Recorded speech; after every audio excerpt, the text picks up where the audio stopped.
Rifleman.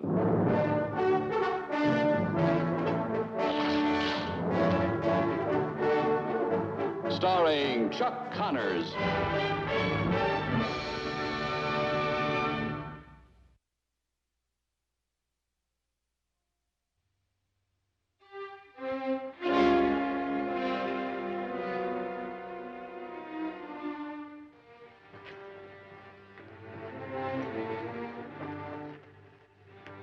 Good morning, Mr. Hayden.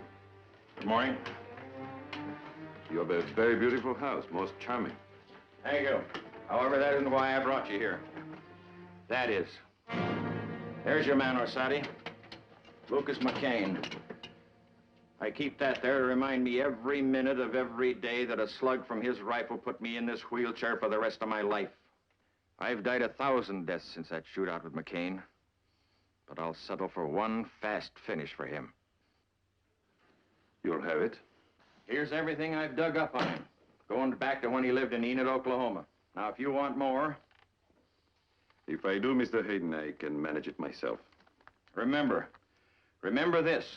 Before he dies, he's got to know I arranged it. I went to a lot of trouble to bring you here from New Orleans. I don't want it to be for nothing. I never fail, Mr. Hayden. I take pride and pleasure in my work. McCain's fast with that rifle. The more pride for me. And he's shrewd. The more pleasure for me. You'll get only one chance. Don't make a mistake. There'll be no mistake. How can I be sure? I have ways. I'm different. What do you mean you're different?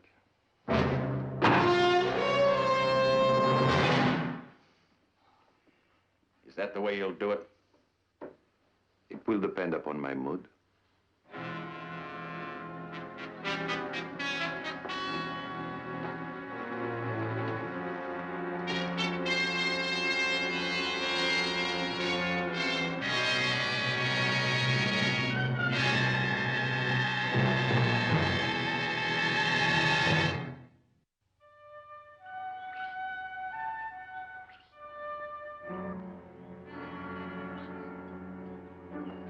It's the other side of the hill on the South 40. Well, how many posts are down?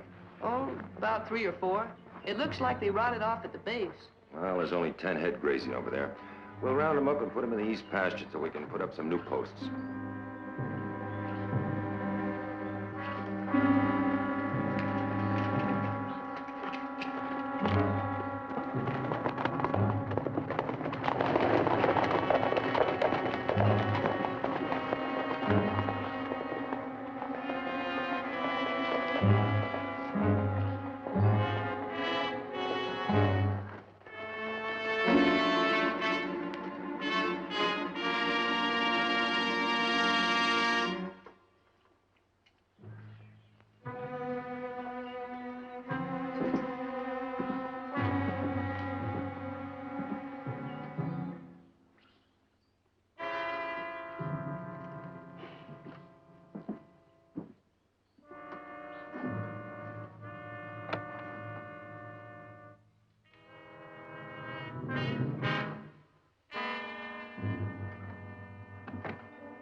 Looking for something, mister? What are you doing here? The door was unlocked. I took the liberty of entering. was just about to leave a note to let you know that I had called Mr. McCain. You are Lucas McCain. That's right. Who are you? My name is Mario Orsatti. I'm sure you never heard of me, but I've certainly heard of you.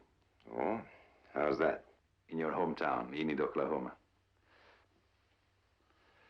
I think this will explain. Johnny Morgan.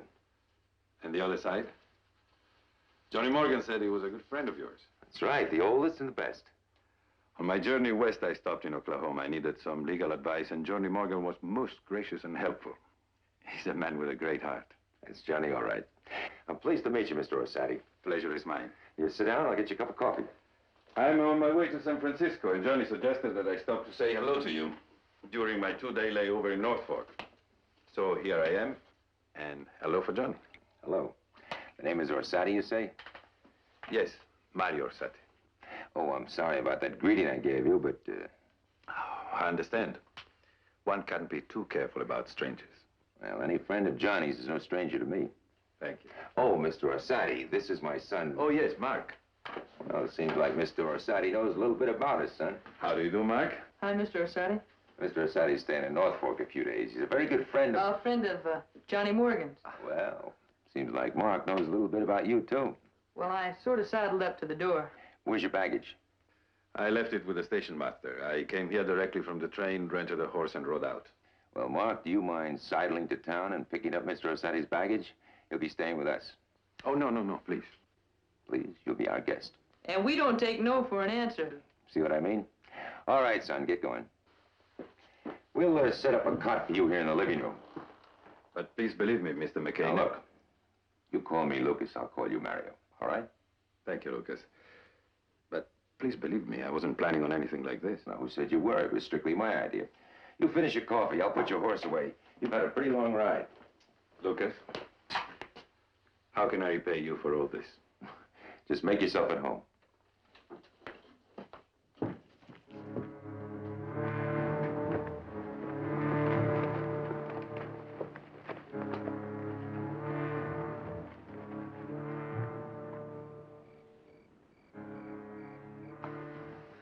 Mario? I was thinking, it sure is hard to believe. What? Your reason for coming here? Hard to believe? Yeah, what you were telling Pa and me at supper about the way things are in your country. Oh. Sit down, Mark. All those people working the land from the time they're young until the time they die, and then just to have someone come in and take it all away from them. To always live in such fear. Society is something to fear, never knowing when or where it's going to strike. Yeah, but they're just a bunch of bandits. Much more, it's an organization which spreads far and wide like the tentacles of an octopus. And no one tries to stop them? Fear paralyzes most men, Mark. But at least a few brave ones have spoken up. And? Unfortunately, for the most part, their voices were stilled either by a bullet through the heart, a stiletto to the throat, or the garrote. Garrote? Yes, it's a weapon of strangulation prized by the society's trained professional assassins. They come in the middle of the night where the victim is sleeping, and with one heart pull, life is snuffed out. Well, anyhow, that's all behind you now. The wound heals, Mark, but there is always the scar to remind one of the pain. You'll forget. In this country, a man keeps what he works for. I guess I'll have to get used to that. Well, like my pa says, with hard work, there's nothing you set your mind to that you can't get. And there's nothing to fear either. Of course, I'm not saying that we never run into any trouble, but then my pa, why, he stands up and fights. And he usually wins? Oh, he always wins, against all comers. Lucas, I envy you. You're a passionate champion. Oh, I wouldn't say he's exactly a fair judge. Well, I'd like to know who there is around here or anywhere who can get the better of you. There must be somebody. I don't think so. I agree with Mark. That's exactly the way I felt about my father. So it must be true. Well, big day tomorrow, son. Let's turn in, huh? Good night, Mario. Good night, Lucas. Night. Night, Mark.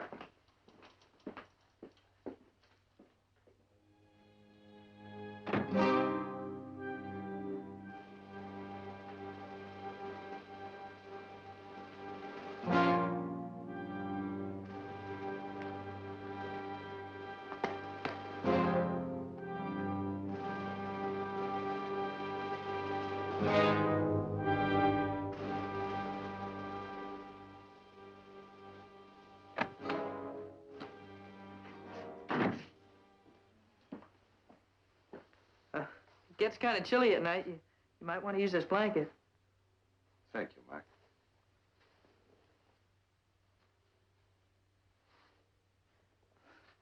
Mario? I sure am glad you're staying here. Thank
you.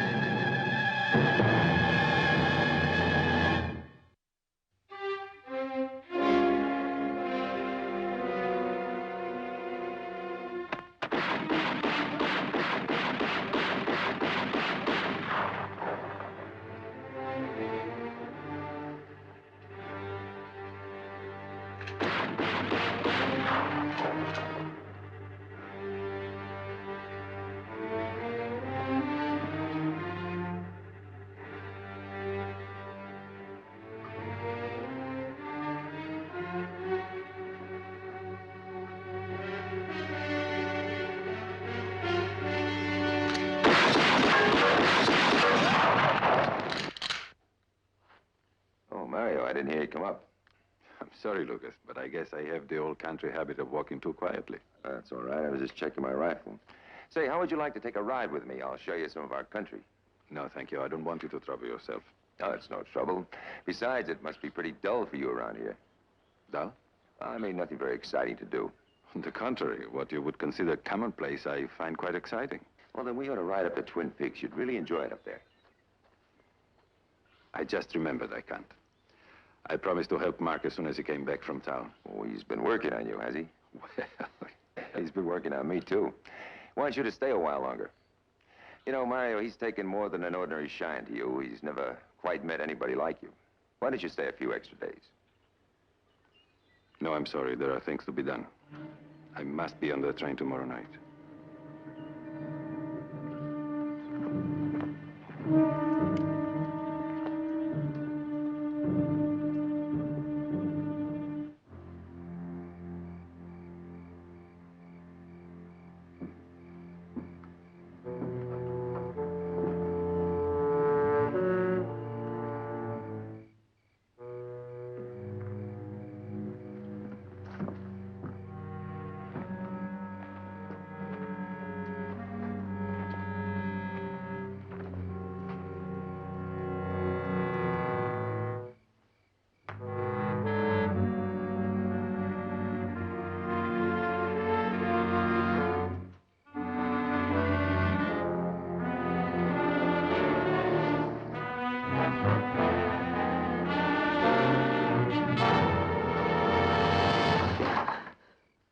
Never do that.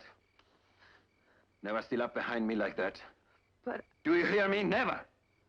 could have been killed. What do you want? Why did you come to me anyway? I thought something was wrong. Wrong? The way you were standing here and looking over there, I'm sorry if I frightened you. Wait.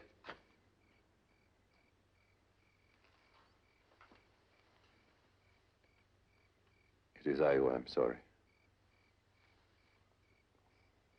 Please forgive me, Mark. Sure. I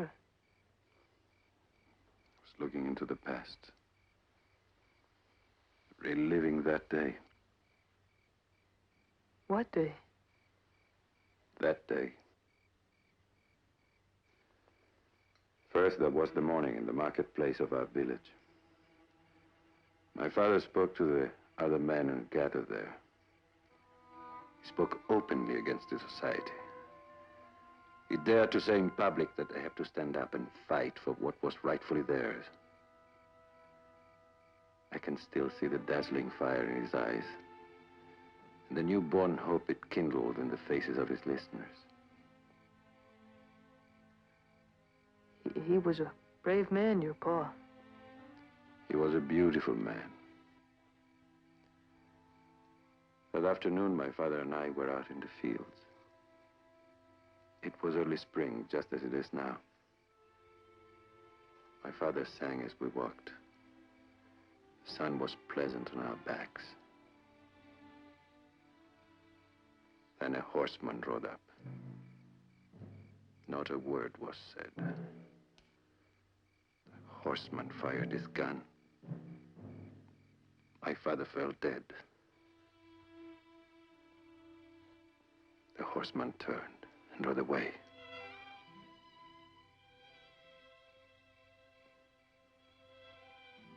There was a hill on the edge of our field. So strangely the same as that. My father loved that place the most. When we finished inspecting the fields, we would sit there, and he would tell me stories. Being with him, listening to him, I was completely happy. My father was such a wonderful man. I buried him there. Then I set out to avenge him. Find his murderer. Mario? Yes. Did you find the man who killed your pa? I found him. Did you kill him? Many times.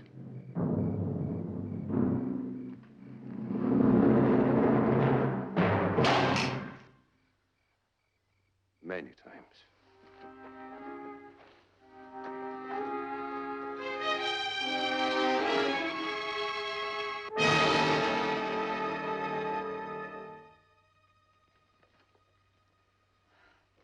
I don't understand, Pa.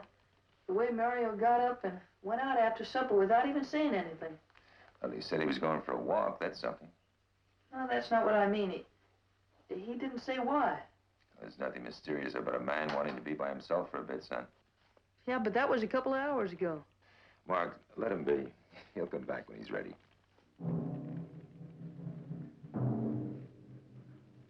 Many times. Hmm? What Mario said about killing the man who murdered his pa.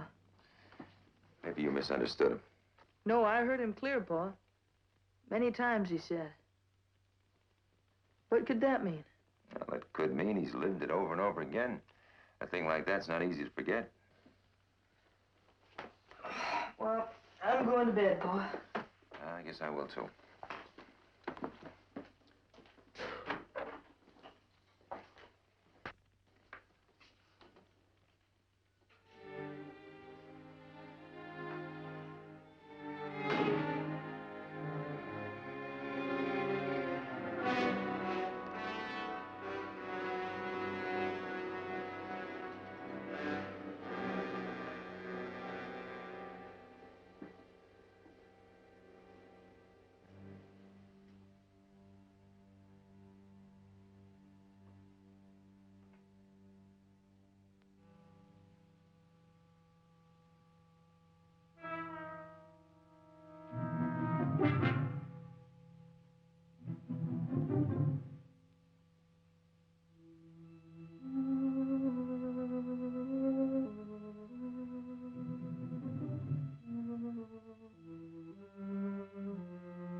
What is this, Mario? Time for me to leave. Leave? It's not even noon yet. Nevertheless, it's time for me to go. Your train doesn't leave till 8 o'clock tonight. I'm not going to San Francisco. Changing plans. Oh, sudden, though, isn't it? That's my way. What about Mark? Aren't you going to wait till he comes home for lunch?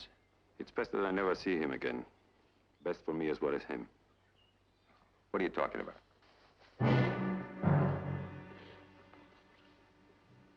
What are you doing, Mario? What I was paid to do. Paid to do? What I came here for. Kill you. I waited until now because I had an unexpected problem, your son. But in my business, I can't afford personal feelings. A job is a job. Just as it is now. Don't try for your rifle, Lucas. You haven't got a chance. Mario. Why me? Ralph Hayden. Hayden? My client. And he wanted the satisfaction of you knowing it before he died. Those are his feelings in the matter. Mine are purely business. Now.